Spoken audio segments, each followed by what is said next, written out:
ரத்தம் சிந்தாத, சத்தம் வராத, ஆனா ஒட்டுமொத்த பிரபஞ்சத்தோட விதிகளையே மாத்தி எழுதக்கூடிய ஒரு ஆயுதத்தை உங்களால கற்பனை செய்ய முடியுமா? நீங்க ஒருவேளை ஏதோ ஒரு அதிநவீன சயின்ஸ் ஃபிக்ஷன் லேசர் ஆயுதத்தை நினைச்சிட்டு இருக்கலாம். ஆமா. ஆனா இன்னைக்கு நம்ம கையில இருக்கிற சோர்சஸ், அதாவது பழமையான சம்ஸ்கிருத புராணங்கள்ல இருந்து விக்கிபீடியா கட்டுரைகள், பாலின நிகழ்வுத்தன்மை பத்தின நவீன ரிசர்ச் பேப்பர்கள், ஏன் இலங்கையோட திகிலூட்டும் நாட்டார் கதைகள் வரைக்கும் இது எல்லாமே சொல்றது வேற ஒரு கதைய. கண்டிப்பா. அது ரொம்பவே பழமையான ஒரு ஆயுதம். எக்ஸாக்ட்லி. அந்த ஆயுதம் ஆயிரக்கணக்கான வருஷங்களுக்கு முந்தினது. அது ஒரு சின்ன புன்னகை, ஒரு பார்வை, தலைய சாய்க்கிற ஒரு சின்ன அசைவு. இந்த விரிவான அலசலுக்கு உங்களை வரவேற்கிறேன். இன்னைக்கு நம்ம மிஷன் ரொம்ப சுவாரஸ்யமானது. ரொம்ப சுவாரஸ்யமான ஆரம்பம். ஏன்னா இன்னைக்கு நாம பேச போறது மோகினி அப்படிங்கிற ஒரு கதாபாத்திரத்தை பத்தி. மோகினின்னு சொன்ன உடனே பலருக்கும் ஞாபகம் வர்றது விஷ்ணு எடுத்த ஒரு அழகான பெண் அவதாரம், அப்படிதானே? கரெக்ட். அந்த ஒற்றை வரி மட்டும்தான் ஞாபகம் வரும். ஆனா நம்மகிட்ட இருக்கிற இந்த ஆவணங்களை ஒட்டுமொத்தமா வச்சு பார்க்கும்போது அவள் வெறும் அழகு மாயை கிடையாது. அவள் மனித உளவியலையும் பிரபஞ்சத்தோட தத்துவத்தையும் இணைக்கிற ஒரு புள்ளி. ரொம்ப சரி. அதனாலதான் இன்னைக்கு நம்மளோட இந்த தேடல் ரொம்பவே வித்தியாசமா இருக்க போகுது. மோகினியோட உணர்ச்சிகள், ஒவ்வொரு கட்டத்திலையும் எகிரும் பதபதப்பு, அவளோட தந்திரங்கள், முக்கியமா அவளோட அந்த நுட்பமான உடல் அசைவுகள் எப்படி அசுரர்களை மட்டுமில்லாம காலங்காலமா நம்ம மனித சமூகத்தையே ஹிப்னோட்டிஸ் செஞ்சு வச்சிருக்கு அப்படிங்கறத அலச போறோம். ஆமா, அது ஒரு மிகப்பெரிய சைக்காலஜிக்கல் கேம். இத கேக்குற உங்களுக்கு ஒரு விஷயம் தோணலாம், இது என்னடா ஒரு மாபெரும் திருட்டுச் சம்பவத்துல ஆரம்பிக்கிற ஹாலிவுட் த்ரில்லர் மாதிரி இருக்கேன்னு. அந்த சமுத்திரமந்தன், அதாவது பார்க்கடலை கடையிற சம்பவத்திலிருந்து ஆரம்பிக்கலாமா? கண்டிப்பா ஆரம்பிக்கலாம். இப்ப பாத்தீங்கன்னா, தேவர்களும் அசுரர்களும் சேர்ந்து பார்க்கடலை கடையிறாங்க. உலகத்தோட ஆகப்பெரிய த்ரில்லர் காட்சி அது. பிரபஞ்சமே எதிர்பார்த்து காத்துக்கிட்டு இருந்த மரணமில்லா பெருவாழ்வை தரும் அந்த அமிர்தம் வெளியே வருது. ஆனா பிளான் சொதப்புது இல்லையா? எக்ஸாக்ட்லி. பலசாலிகளான அசுரர்கள் அந்த அமிர்த கலசத்தை அப்படியே அபகரிச்சிடுறாங்க. அந்த பதற்றமான தருணத்தை கொஞ்சம் கற்பனை செஞ்சு பாருங்க. அசுரர்கள் அந்த அமிர்தத்தை குடிச்சிட்டா பிரபஞ்சத்தோட பேலன்ஸ் மொத்தமா காலி. தேவர்கள் என்ன பண்றதுன்னு தெரியாம முழிச்சிட்டு இருக்காங்க. அந்த ஒரு உச்சக்கட்ட பதைபதைப்புலதான் விஷ்ணு மோகினியா உருவெடுத்து அங்க வரார். அவளோட ஒவ்வொரு அசைவும் நடையும் அசுரர்களை அப்படியே முடக்கி போடுது. ஒரு சொட்டு ரத்தம் சிந்தாம ஒட்டுமொத்த கூட்டத்தோட கவனத்தையும் தான் பக்கம் திருப்புறாள். ஆனா எனக்கு இங்க ஒரு சந்தேகம் வருது. சொல்லுங்க. உலகத்தையே அழிக்கக்கூடிய அளவுக்கு வலிமையான அசுரர்கள் வெறும் ஒரு பெண்ணோட அழக பார்த்து இப்படி மொத்தமா ஏமாறுவாங்களா? இது கேக்குறதுக்கு கொஞ்சம் சினிமாட்டிக்கா, லாஜிக் இல்லாத மாதிரி உங்களுக்கு தோணலையா? நீங்க கேக்குறது நியாயமான கேள்விதான். ஆனா இங்க நம்ம சோர்சஸ் என்ன சொல்லுதுன்னா, அவளோட அழகு ஒரு வெறும் திசை திருப்பல் கிடையாது. அது மூளைய முடுக்கும் ஒரு காக்னிட்டிவ் ஓவர்லோட். காக்னிட்டிவ் ஓவர்லோட், அதாவது மூளை செயலிழந்து போகுதா? ஒரு விதத்துல ஆமா. அதாவது ஒரு மிகப்பெரிய போர்ல ஜெயிக்கிறத விட எதிரியோட சிந்தனை திறனையும் தர்க்க ரீதியா முடிவெடுக்கும் திறனையும் ஒரு நொடியில முடக்கிறதுக்கு மனித மூளையோட அடிப்படை ஆசைகளை தூண்டுவதுதான் மிகச்சிறந்த யுக்தி. ஓ, அப்போ லாஜிக்கா யோசிக்கிற திறன் அடிபட்டு போகுதா? கரெக்ட். மோகினியோட அசைவுகள், புன்னகை எல்லாமே அசுரர்களோட மூளையில இருக்கிற அந்த ப்ரீஃப்ரண்டல் கார்டெக்ஸ் அப்படிங்கிற பகுதியே ஆஃப் பண்ணிடுச்சுன்னு சொல்லலாம். ஓ, அதாவது நாம ரொம்ப முக்கியமான ஒரு வேலையா ஒரு அறைக்குள்ள போவோம், அப்போ மொபைல்ல ஒரு நோட்டிஃபிகேஷன் வரும், அதை எடுத்து பார்த்துட்டு நாம எதுக்கு அந்த அறைக்கு வந்தோடனே மொத்தமா மறந்து போய் நிற்போம் இல்லையா? ஆமா ஆமா, அதேதான். அந்த மாதிரி ஒரு மைக்ரோ லெவல் டிஸ்ட்ராக்ஷனோட மேக்ரோ வெர்ஷன் தான் அசுரர்களுக்கு நடந்திருக்கு. மிக சரியான உதாரணம். இந்த டிஸ்ட்ராக்ஷனை பயன்படுத்தி மோகினி அமிர்த கலசத்தை வாங்குறா, தேவர்களுக்கு பரிமாறத் தொடங்குறா. எல்லாமே ரொம்ப ஸ்மூத்தா போயிட்டு இருக்கிற மாதிரி இருக்கும்போதுதான் அந்த த்ரில்லரோட அடுத்த ட்விஸ்ட் வருது. ஆமா, ராகு அப்படிங்கிற அசுரன் மட்டும் சுதாரிச்சுக்கிறான். அவன் தேவன் மாதிரி வேஷம் போட்டுட்டு தேவர்கள் வரிசையில உட்கார்ந்து அமிர்தம் குடிக்க தொடங்குறான் இல்லையா? சூரியனும் சந்திரனும் இத கண்டுபிடிச்சு மோகினி கிட்ட சொல்ல அடுத்த நொடி அந்த காட்சியே மாறுது. அது வரைக்கும் மென்மையாக புன்னகையோட இருந்த முகம் சட்டென்று மூர்க்கமாக மாறுது. எந்த கையால் அமிர்தம் கொடுத்தாளோ அதே கையில் சுதர்சன சக்கரத்தை எடுத்து ராகுவின் தலையை வெட்டுகிறாள். இந்த இடம் எனக்கு ரொம்ப ஆச்சரியமா இருந்தது. மயக்கும் அழகு, மரணத்தை கொடுக்கும் ஆயுதம், இரண்டும் ஒரே வினாடியில மாறுறது எதிரிய எவ்வளோ பெரிய குழப்பத்துல ஆழ்த்திருக்கும். இதுதான் அவளோட உண்மையான பலம். அழகுங்கிற ஒரு ஆயுதத்தை கொண்டு எதிரியோட சிந்தனையை முடக்குவது. ஆனா இந்த டிஸ்ட்ராக்ஷன் அப்படிங்கிறது ரொம்ப நேரத்துக்கு வேலை செய்யாது. ஆமா, எதிரி உஷாராயிடுவான்ல. கரெக்ட். எதிரி ரொம்ப மூர்க்கமானவனா இருந்தா அவனை கொல்றதுக்கு திசை திருப்பல் மட்டும் பத்தாது. அவனோட உடலையே அவனுக்கு எதிரா திருப்பணும். இந்த இடத்துல தான் பஸ்மாசுரனோட கதை உள்ள வருது. எனக்கு ரொம்ப பிடிச்ச சேஸ் சீக்வென்ஸ் இது.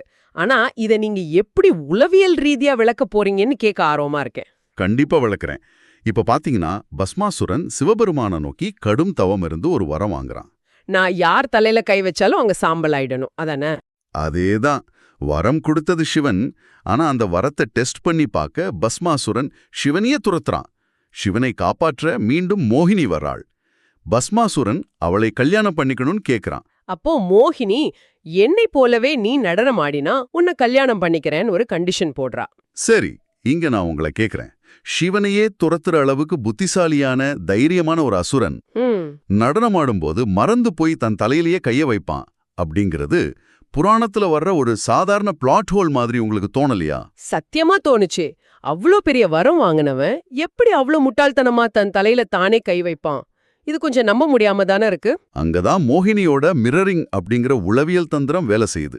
மிரரிங், அதாவது அப்படியே பிரதிபலிக்கிறது. ஆமா, நடனம் அப்படிங்கிறது ஒரு ரிதம்.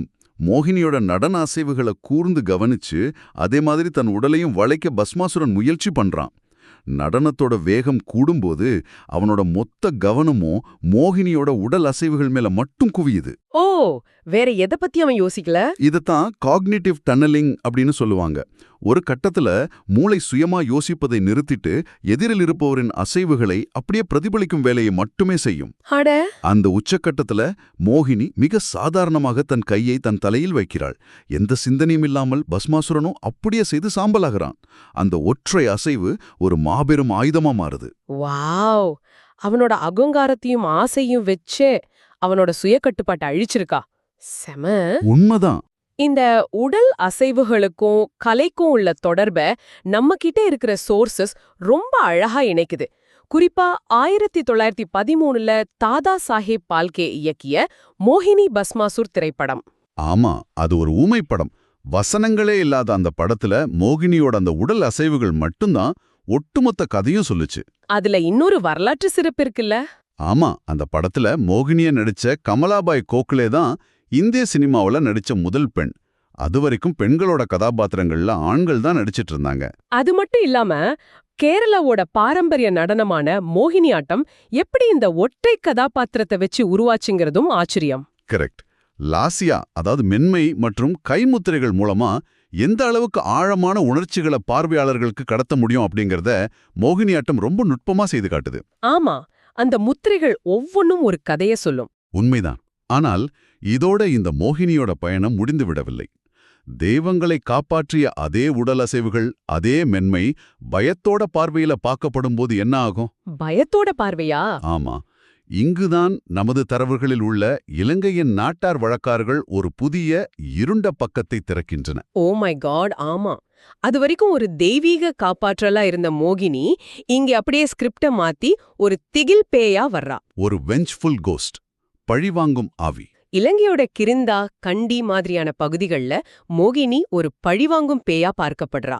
அந்த நாட்டார் கதைகள்ல வர வர்ணனைகள் உண்மையிலே நமக்கு குலே நடுங்க வைக்குது. என்ன மாதிரியான வர்ணனைகள்? நள்ளிரவு நேரத்துல தனிமையில போற ஆண்களை குறிவைக்கிறா.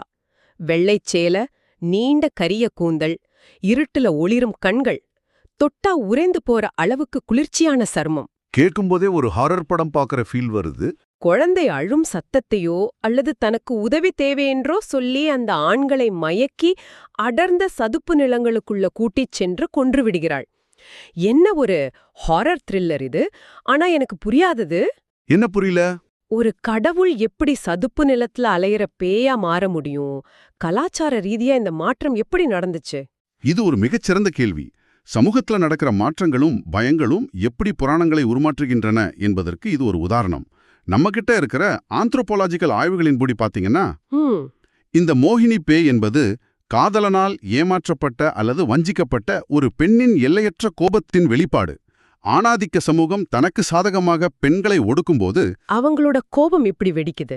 எக்ஸாக்ட்லி. அந்த பெண்களின் அதிகாரமும் எதிர்ப்பும் இது போன்ற அமானுஷ வடிவங்களில் வெளிப்படுகின்றன. இது ஆண்களின் கட்டுப்பாடற்ற காமத்திற்கும் துரோகத்திற்கும் விடுக்கப்படும் ஒரு கடுமையான எச்சரிக்கை.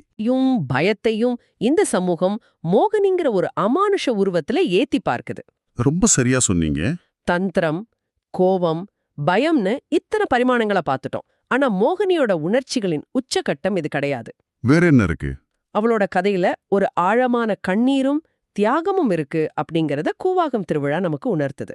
ஆமா, மகாபாரத போர்ல பாண்டவர்கள் வெற்றி பெற அரவான் கலப்பலி கொடுக்கப்பட வேண்டும். அதுதான் பின்னணி. அரவான் இறப்பதற்கு முன் ஒரே ஒரு நாள் மட்டும் திருமணம் செய்து கொண்டு வாழ வேண்டும் என்று ஆசைப்படுகிறான். ஆனா எந்த பெண்ணும் மறுநாளே விதவையாக தெரிந்தும் ஒருவனை திருமணம் செய்ய மாட்டாள் இல்லையா? கண்டிப்பா மாட்டாங்க. ரொம்ப கஷ்டமான ஒரு சூழ்நிலை அது. அந்த நிகழ்ச்சியான கடினமான தருணத்துல தான் விஷ்ணு மோகினியாக மாறி அரவான திருமணம் செய்து கொள்கிறார். அந்த ஒரு நாள் இரவு அவர்கள் ஒன்றாக வாழ்கிறார்கள். அடுத்த நாள் காலை அரவான் பலியிடப்படுகிறான். ஒரு கடவுள் நினைத்திருந்தால் அந்த மரணத்தை தடுத்திருக்கலாம், அல்லது எமோஷன்ஸே இல்லாமல் இருந்திருக்கலாம். ஆனால் மோகினி அப்படி செய்யறில்லை. ஆமா, அவங்க ஒரு சாதாரண பெண்ணை போல நடந்துகிட்டாங்க. தன் தாலியை அறுத்து கைகளில் அணிந்திருந்த வளையல்களை உடைத்து நெஞ்சில் அடித்துக்கொண்டு அவள் கதறி அழும் அந்த தருணம் அவளது மனிதத்தன்மையையும் ஆழமான காதலையும் காட்டுது. இதத்தான் இன்னைக்கும் தமிழ்நாட்டுல இருக்கிற கூவாகம் கிராமத்துல திருநங்கைகள் ஒரு மாபெரும் உணர்வுபூர்வமான திருவிழாவாக கொண்டாடுறாங்க. சரியாக சொன்னீர்கள். அந்த திருவிழாவில் அரவாணிகள் தங்களை மோகினியின் வடிவமாக கருதி அரவானை திருமணம் செய்து மறுநாள் விதவை கோலம் பூண்டு தங்கள் துக்கத்தை வெளிப்படுத்துகிறார்கள். இது ஒரு மிகப்பெரிய எமோஷனல் கனெக்ட் இல்லையா? ஆமாம், இது விளிம்புநிலை மக்களை புராணங்களோடு இணைக்கும் ஒரு மிக முக்கியமான நிகழ்வு. நமது தரவுகள் குறிப்பிடுவது போல அந்த திருவிழா வெறும் சடங்கு மட்டுமல்ல, மிஸ் கூவாகம் அழகி போட்டி மற்றும் HIV விழிப்புணர்வு போன்ற பல ஆக்கப்பூர்வமான நிகழ்வுகளும் அங்கே நடக்கின்றன. இது ஒரு சமூகத்தின் கூட்டிணைவு. சூப்பர்.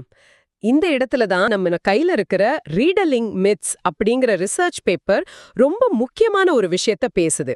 அதாவது மோகினை என்பது வெறும் ஒரு உருமாற்றம் அல்ல, அது பாலின நெகிழ்வுத்தன்மை, அதாவது ஜெண்டர் ஃப்ளூயிடிட்டி அப்படிங்கிற ஒரு பிரம்மாண்டமான தத்துவத்தோட அடையாளம். ஆமாம், அந்த ரிசர்ச் பேப்பர் தெளிவா சுட்டிக்காட்டுற ஒரு விஷயம் என்னன்னா, விக்டோரியன் காலத்துல ஆங்கிலேயர்கள் கொண்டு வந்த சட்டங்கள் தான் மனிதர்களை ஆண் பெண் என்று ஒரு இறுக்கமான கட்டமைப்புக்குள் பிரித்து மற்ற பாலின அடையாளங்களை சட்டவிரோதமாக்கின.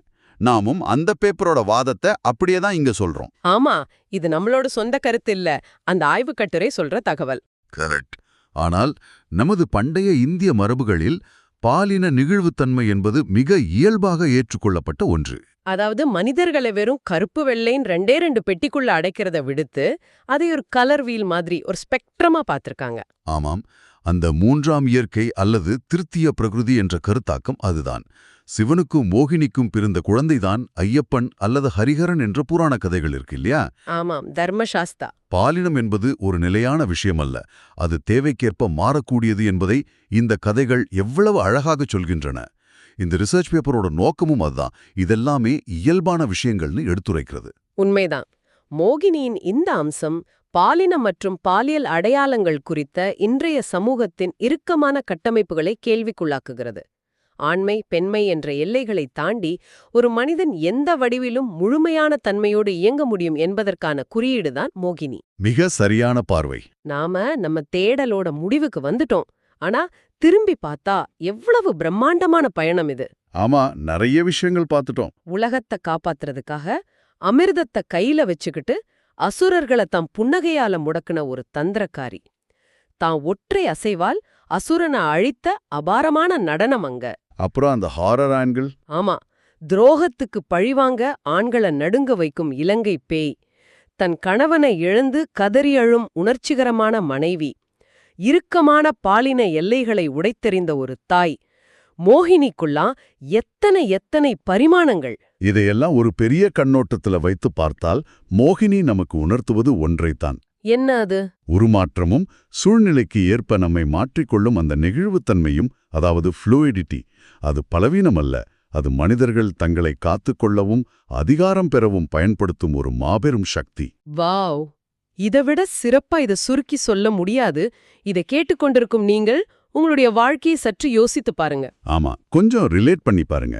நாம பல நேரங்களில் சமூகம் நமக்காக வரைந்து வைத்திருக்கிற இறுக்கமான அடையாளங்களுக்குள்ள, அது பாலினமாக இருக்கட்டும் அல்லது நம் குணாதிசயமாக இருக்கட்டும், நம்மை குறுக்கிக் கொள்கிறோம். நான் இப்படித்தான் இருக்கணும்னு ஒரு வட்டத்தை போட்டுக்கிறோம். ஆனா மோகினியோட கதை இந்த எல்லைகளை தாண்டி சிந்திக்கிற சுதந்திரத்தை நமக்கு தருது. கண்டிப்பா. நாம் அனைவருமே பலவிதமான உணர்ச்சிகளின், திறன்களின் கலவைதான் என்பதை இது ஆணித்தரமாக நிறுவுகிறது. இந்த ஆழமான அலசலை முடிக்கும்போது உங்களிடம் ஒரு கேள்வியை விட்டு செல்கிறேன். சொல்லுங்க. ஆயிரக்கணக்கான வருஷங்களுக்கு முன்னாடி தேவர்கள், அசுரர்கள், ஏன் கடவுள்களையே மயக்கும் மாபெரும் மாயாக மோகினி இருந்தாள். அவளது ஒரு சின்ன அசைவு எதிரிகளை ஹிப்னோடைஸ் செய்தது. ஆனால் இந்த நவீன டிஜிட்டல் உலகில் உங்களையே உற்று பார்க்க வைத்து, உங்களை அந்த காக்னிட்டிவ் டனலிங் உள்ள தள்ளி, உங்கள் நேரத்தையும் சிந்தனையையும் திருடி, உங்களை அப்படியே ஹிப்னோடைஸ் செய்து வைத்திருக்கும் அந்த நவீன மோகினி யார்? ரொம்ப ஆழமான கேள்வி. உங்க கையில் இருக்கிற அந்த ஸ்மார்ட் போன் திரையா, இல்ல வேற எதுவுமா? யோசித்து பாருங்கள்.